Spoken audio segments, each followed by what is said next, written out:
Assalamualaikum. I'm happy dressed. Ladies and gentlemen, side government has to show why in every instance the state should never pardon a person. That's what they have to show.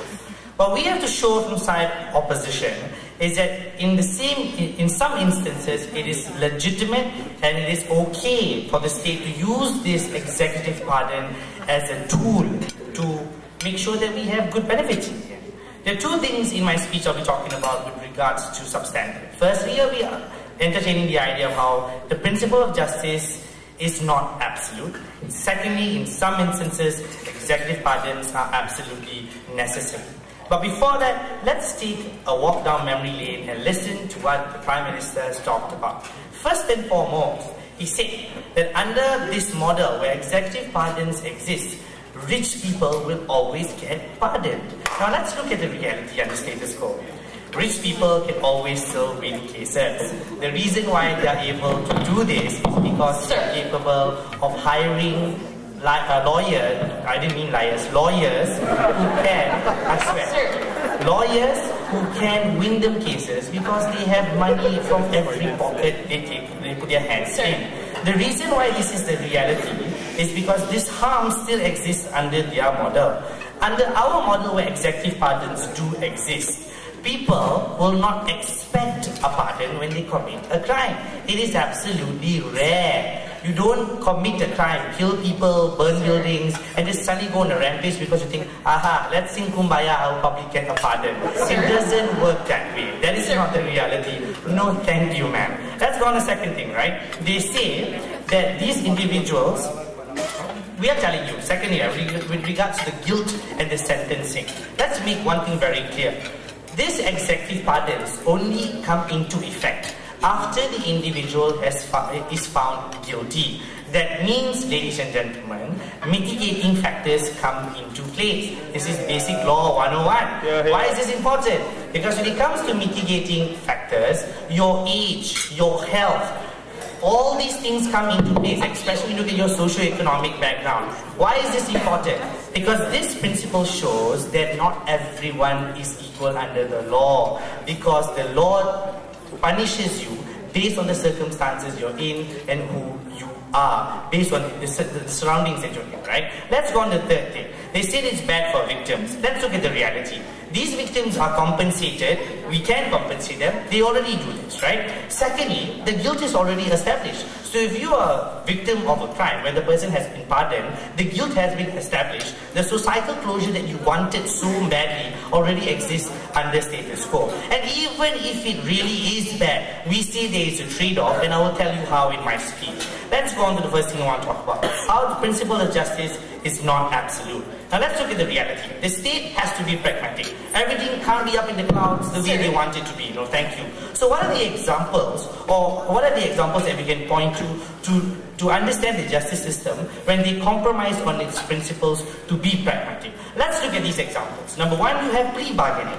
Secondly, you have settlements. Thirdly, you have pleading guilty to make the process or to achieve a particular guilt or innocence so much faster pace. And lastly, the justice system lessens your sentences because you may have dependencies, because you may be old or ill. This happens before and during a trial. So in reality, you do have a court system that does compromise because it cannot stay absolute, because it has to respond to the realities of the situation that people are in. So in conclusion, executive pardons serve as a utility, and that utility is to maximize the good for everyone. So let's look at the example of how it maximizes good, right? You have the state and the court that behaves in a utilitarian manner that wants to achieve the best for everyone. You have seen trade-offs, and the biggest and most important simple example you can see is when you look at drug mules and how they give out information for lesser sentences to nail the kingpins and to make sure they are caught. So you cannot say the justice system cannot evolve or cannot be adapted, right? You have a question, I'll take one now.